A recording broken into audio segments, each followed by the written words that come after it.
Hello, everyone. Thanks for joining us. Welcome to another episode of the IT Bridge. Today, I'm joined by Tom from Enclave. Tom's going to talk to us a bit about our partnership and their solution in security and connectivity.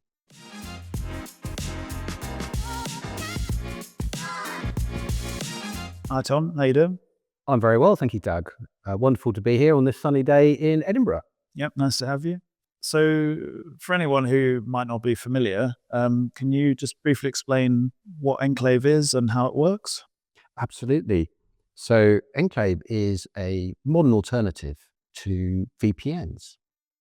It makes it simple to access private resources without the need for a VPN server, open ports, or indeed changing any of the underlying infrastructure.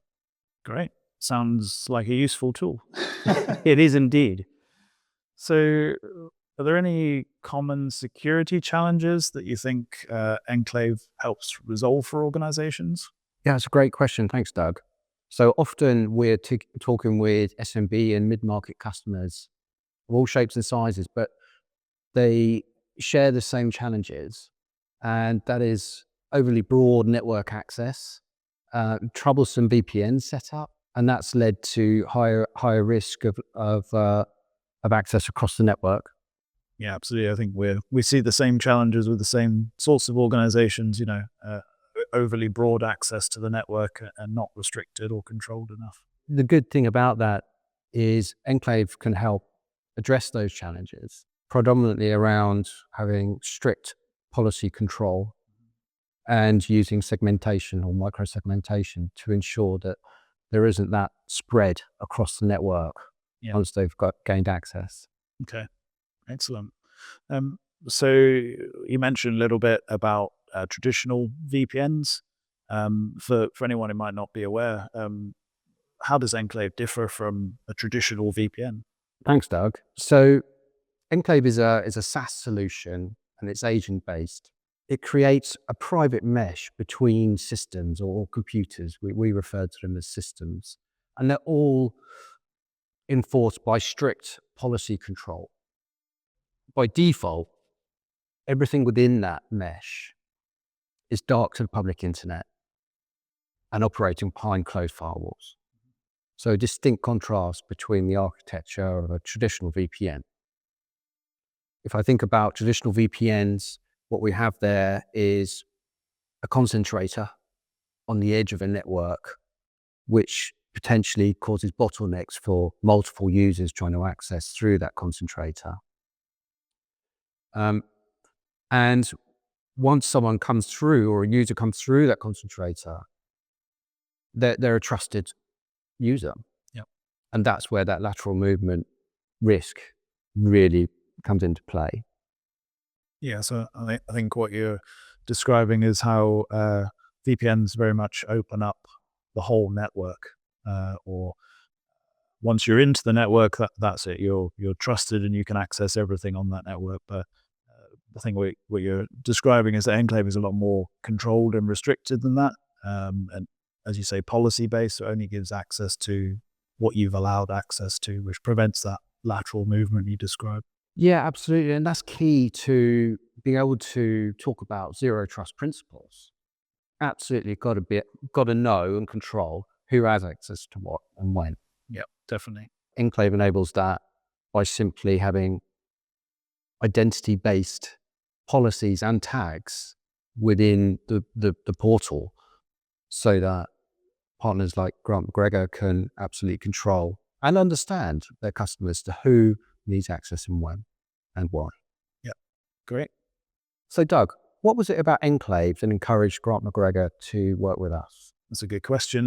When we're looking for third parties and organizations to partner with, some things that are important to us are the responsiveness of the support that we get from that third party. Our customers expect a quick response from ourselves, and we're only able to deliver that when we partner with organizations that deliver a quick response to us as well.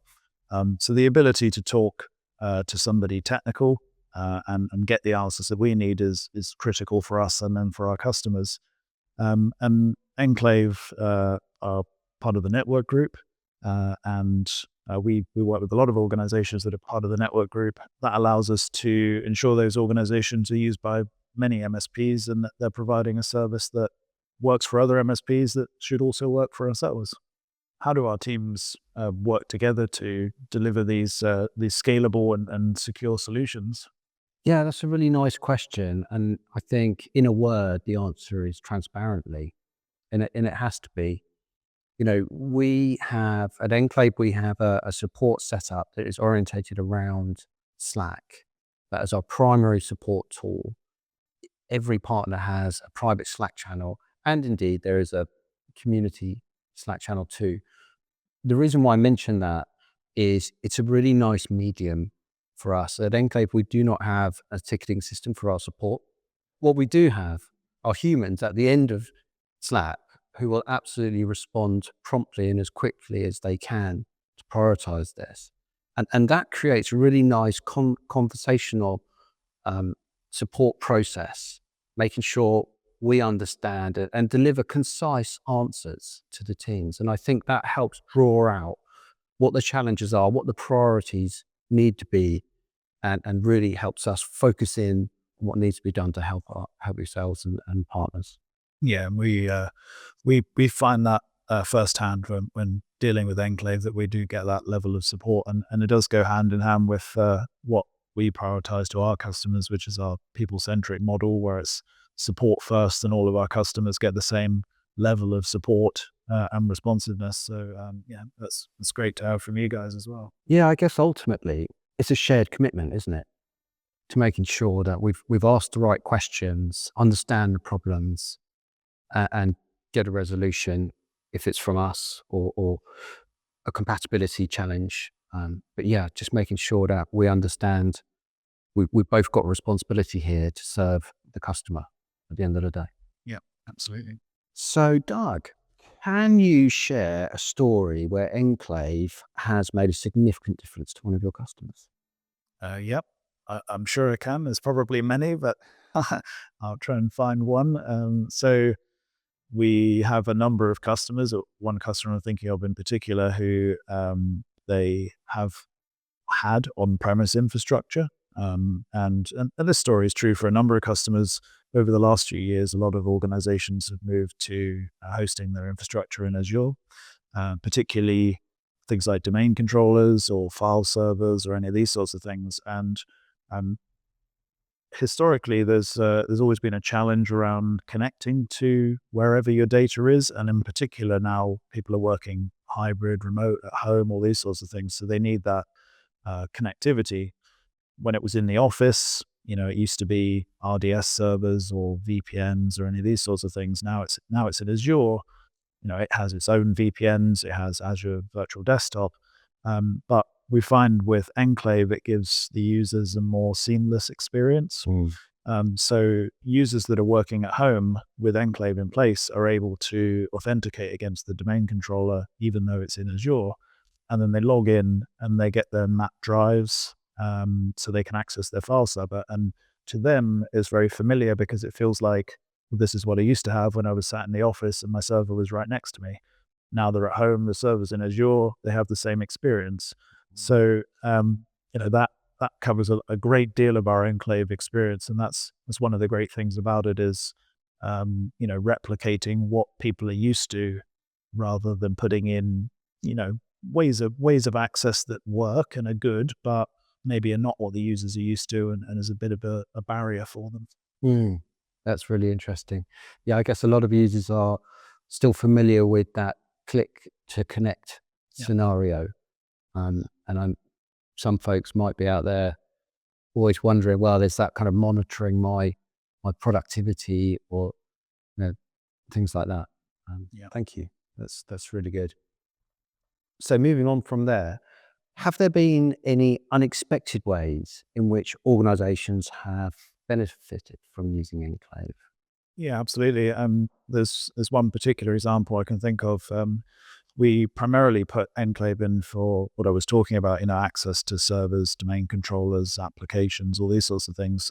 One thing that we didn't think we would use it for initially, but then discovered is a really useful feature is control over access to third-party websites or applications and things like that. So, for example, if you have a secure website that maybe was previously locked to your organization's IP address for your office, using Enclave with the agents on all of the machines, you can make it appear as if all the machines are coming from the same IP address. So even though you have staff working remotely, different offices at home, and they're all on different IP addresses, which means if you're connecting to a secure website that's restricted by IP address, you would have to add in everybody's home IP address. No one wants to do that. Yeah. Enclave resolves that quite easily by presenting all these devices as one IP, and then you just whitelist that single IP and you're secure into that website. And that was something which we didn't think about doing with Enclave, but we discovered and has been really beneficial for us and our customers. And that there underpins a lot of the collaboration that goes on here, because we learn from our partners, particularly Grant McGregor, the way you understand your customers and their needs and deployments. We often see new use cases, for want of a better expression, appear and absolutely help us to find other scenarios where Enclave can be a benefit to other customers. Yeah, I talked a little bit about some of the ways in which we've used Enclave. From your perspective, how has Enclave helped improve organizations' cybersecurity posture and their remote accessibility? Yeah, it's a super interesting question, Doug. So we referred earlier to VPN technology and connectors on the edge of the network, and users coming through that concentrator into a network, and therefore perhaps lateral movement, where they're not actually supposed to be, potentially.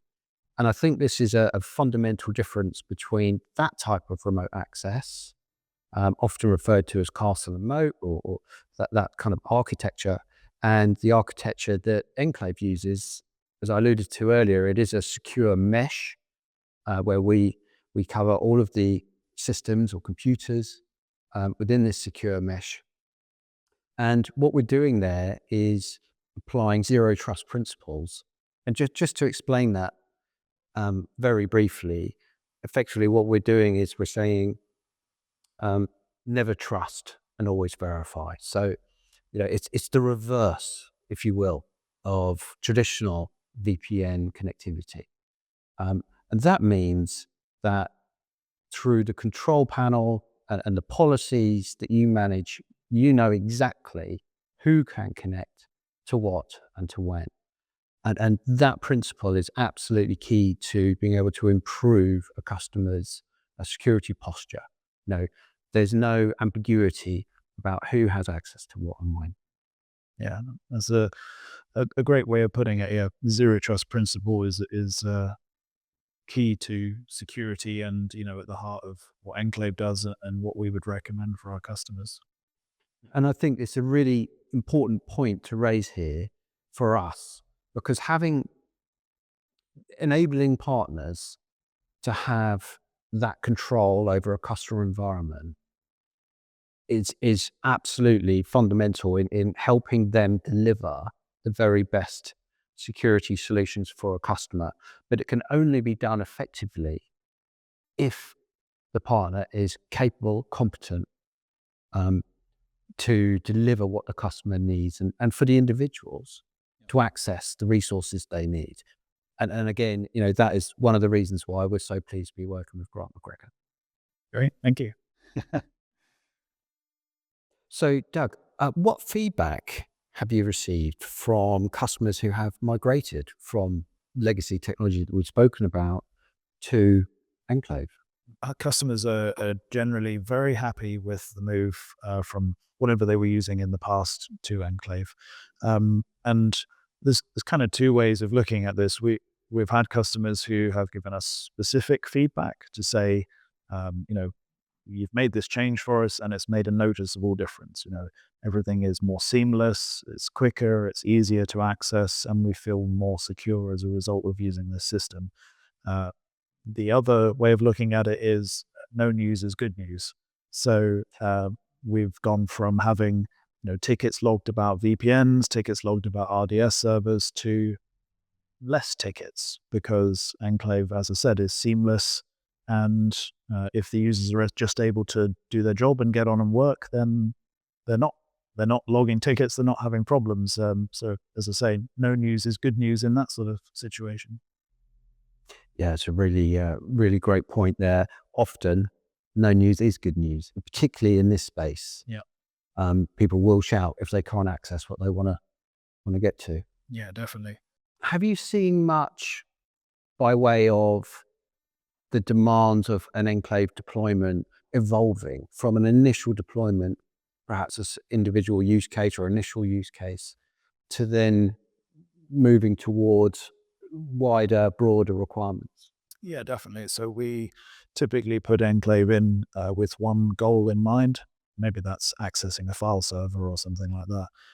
But once the customer and/or we discover more capabilities, it may be, we've got a database in Azure and we'd like to restrict access to that, or we have a third-party website and we'd like to control access to that. So yeah, once a customer's on Enclave and it's fulfilling its intended purpose for the base project, there's always more that we can do, and it's very easy and quick to create additional policies which roll out to all the end user devices, and they can access that new system immediately. Great. So cybersecurity is a complex topic which can often be intimidating. So how can we help our customers make cybersecurity more digestible and easier to use? Yeah, that's a really good question. And you're right, it is complex and it's constantly evolving, which means we've all got to stay on point. Yeah. We spoke earlier about how Enclave works, and I think I used the expression Enclave makes it simple to access private resources. And simple is key here. And when I talk about being simple, it's not just for partners like McGregor, it's for the customer too. Can't be too complicated to log in securely. Um, but more importantly, we're trying to simplify, the grander scheme of things here. Enclave uses zero trust principles. And what we see quite often is organizations wanting to improve their security posture. They adopt Enclave because it's a great product, but it's also part of a broader strategy, a zero trust strategy. And more often than not, that starts with zero trust network access. And that's why it's really important we make it simple for customers to use and understand the benefit of, so that journey can continue and help them develop and evolve in the right way. Yeah, for sure. I think you would agree that that's what we're here to help with. As I said, cybersecurity is a complex issue, and between our organizations, our partnership, we're here to make that easy for our customers and help them be as secure as they can. Absolutely. We are a channel first organization, and we simply could not do what we do without capable and competent channel partners like yourselves. It's nice to hear. Thank you. So with hybrid working here to stay, for sure, in some shape or form, what role does Enclave play in making remote working both secure and seamless? Yeah, good question. Well, Enclave plays a big role in that. Um, as we touched on briefly, historical access to remote systems might have been through remote desktop or through a VPN or something like that.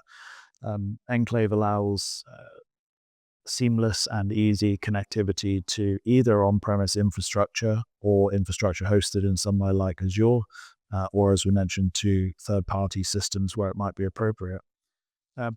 There's no hassle associated with it. So, VPNs are notorious for, I've forgotten my password, I don't know the IP I'm connecting to, my VPN agent's out of date, all these sorts of things. And that creates a nightmare for end users, which generates tickets our side, and then that's just a bad experience for everyone. So Enclave moves away from that, and it also adds additional features to ensure that this type of connectivity is secure.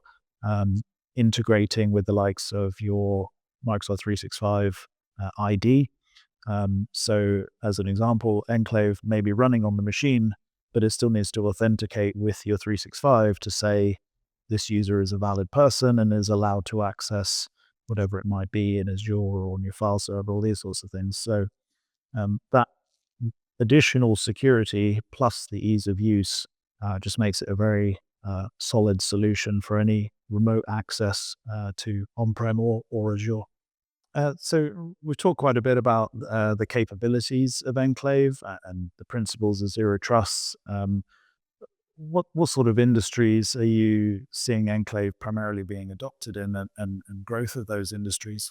Yeah, it's a really interesting one that I pointed to earlier, that we address the SMB and mid-market. And the sectors within that space are predominantly energy, financial services, and professional services. And that is the majority, I think, that we're seeing at the moment. When I talk about professional services, we're talking about the architects, the accounting firms, um, and even legal organizations. And I think what's driving that is that movement and shift towards cloud, like cloud migration, where they're trying to connect with SaaS applications such as QuickBooks or maybe even Office 365 and CRM, and they need a seamless and secure way to connect to those applications. Yeah, absolutely. I think we're seeing the same thing from our side as well. Well, that's great. And I think that trend is here to stay and will continue on a trajectory. So, it's really great that we are partnered on that and you found a solution for that industry trend that's going to proceed throughout 2025. So just from a security perspective and looking a bit towards the future, what sort of trends are you seeing for uh, secure networking and access control at the moment? Yeah, absolutely. We talk with many organizations, and there is a distinct increase in the conversations around zero trust and zero trust network access, as opposed to, hey, do you have a better solution for secure remote working? There's other areas of those conversations too, which are becoming more frequent, around identity being part of that security, uh, secure remote working. Um, and I think that that identity piece is very much driven around the challenge that has always been ransomware, and trying desperately to find a solution to prevent that from happening. And I think because we have these identity based policies and tags within our solution, that does help prevent that spread of ransomware um, across the network. Yeah, absolutely. Anything we can do to help control that sort of thing is a benefit to everybody. Um, I think just from our perspective and looking a bit towards the future, we're seeing a rise in security threats that are driven by AI.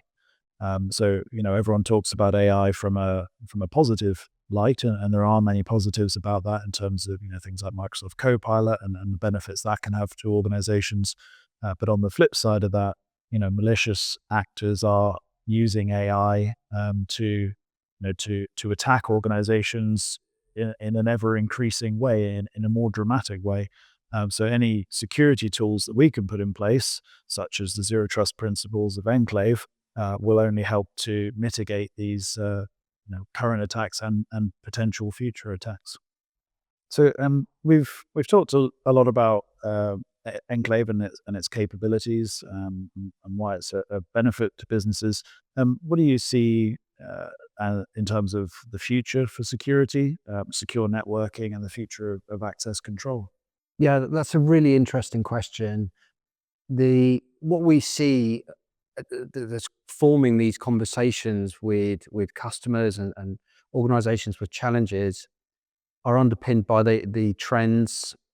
Not surprisingly, the shift to cloud is a big one. Operating with cloud SaaS solutions and being able to get that secure connectivity and networking right, and reliable, and also to be scalable. It's no good just having a point solution for one application for a few members of the team. It's got to be something that could be deployed and rolled out. And also, when I say scalable, yes, in terms of numbers and different folks within the organization and different roles, but also adaptable in the fact that there's going to be evolution occurring with that network. I think the other big driver is the desire to have tools automated, and that automation piece, making sure that both partners and customers get that seamless experience as they grow and their demands increase, but still keeping it identity centric, making sure that the right people are connected securely to the right resources. Yeah, I agree completely. And you mentioned automation there, and that's definitely a shift that we're seeing as well. The industry and customers are expecting automation everywhere, and that's a direction that we as an organization are moving in ourselves. To try and automate that experience for our customers. So anything that helps fill that need is excellent. And that evolution that we've been talking about here, it's so important from a vendor perspective. We have designed and share a solution of one of precision access, for want of a better expression. But it needs to be more than that, in the fact that it's got to be able to sit comfortably and compatibly within your service stack, within your solution stack, which is way beyond what Enclave provides. Yeah. And including, that journey from on-prem to cloud, from less automated scenarios to where they are today. We absolutely have to make sure and consider that as we go. Yeah, and that automation helps from an end user perspective. So as an example, when an end user receives a new device, from their perspective, they should just be able to work. But from the organization's perspective, it needs to tick all the boxes for security. So when one of our end users receives a device, typically it would be enrolled into Intune. So they would be authenticated on that device as a user with an appropriate license and conditional access. And then Intune would deploy Enclave, which again checks their Enter ID, their conditional access, all these sorts of things, and then gives them access based on Enclave's policies to the resources that they should have access to.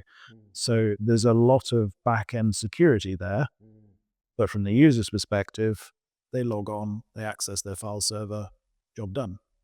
Yeah, it is fascinating what goes on, below the hood, just to make that seamless operation happen. We've talked a lot today about the technicalities behind security and use cases for Enclave. There's been a lot of information there. If you had to distill that down into one sentence of what Enclave is, what would you say? Thanks, Doug. Enclave is what we call a replace the VPN technology. It's designed for our partners like Grant McGregor to deliver secure remote access for their customers as a service. So Doug, if organizations only knew one thing about Enclave that would make them switch, what would it be? It's a great question. I think the one thing which any organization would appreciate from a switch to Enclave is the removal of traditional VPNs, the headaches that go hand in hand with that, the tickets that they have to log on behalf of their users. If all of that could disappear, Enclave will do that for you. So Doug, is there a particular challenge or project perhaps where our collaboration has really stood out? Yeah, there's definitely a few. Our collaboration has been critical in the implementation of Enclave in many environments.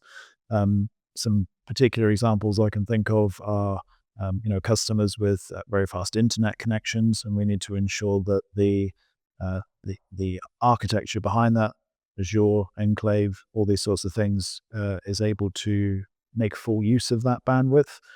So there's been some work in the background to ensure that the Enclave gateway is up to spec and configured correctly for that level of throughput and bandwidth to traverse it. We've also encountered some challenges around differently named internal domain names, in particular domain names that end with .local. And Enclave are very helpful in resolving those sorts of issues. There's been configuration work done on how to access third-party websites through use of APIs and scripts to update through those APIs into Enclave, which is something that we wouldn't have been able to do without Enclave's assistance on that. So that allows us to deliver what our customers are expecting through the support of you guys. I gave this question some thought myself, and I came to the realization that there is no dramatic story. And I guess that's exactly the point. Good technology in the right hands should just work. Yep. And I think that's where we are right now. Yeah, I think you're absolutely right. I mean, these are some specific technical examples that I was able to think of, but as you say, on the whole, you put Enclave in and it just works. So throughout our time working together, rolling out Enclave, is there anything that stood out to you about working with Grant McGregor and how that's helped bring value to the Enclave organization? Absolutely. Working with Grant McGregor has been a standout experience, not just because of the knowledge and the expertise and understanding you have of your customers, which enables us to make sure that when Enclave's deployed, it works effectively and exactly how it should. But beyond that, working with you and your team has provided us that collaboration, has allowed us to gain such useful insights as to how the product could be improved and made more effective for you to ensure that your connectivity as a service with Enclave really supports your customers' needs. So thanks for joining us on another episode of the IT Bridge. And thanks to Tom for taking the time out of his very busy schedule to come and talk to us about Enclave. Hopefully it's been informative and that you've learned something useful from this. If Enclave sounds like something that you might be interested in or would be a good fit for your organization, feel free to reach out to us. You can get in contact through our website, which is grantmcgregor.co.uk. And on there, you'll find our contact phone number and also our email addresses.